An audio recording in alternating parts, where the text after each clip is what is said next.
ሄሎ ማን ቤት ኪራይ ባለቤት አልነገረችም?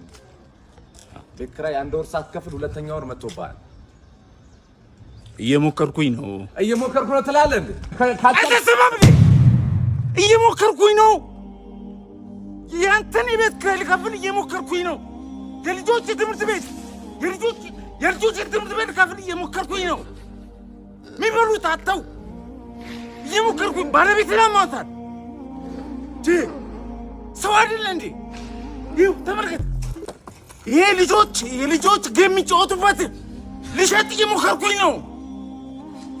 አስብ እንጂ ሁሉም ሰው እየሞከረ ነው በዚህ ሰዓት። እጁን አጣጥፎ የተቀመጠ ሰው አይደል እንዴ? ታገሰኝ በቃ። እየሞከርኩኝ ነው።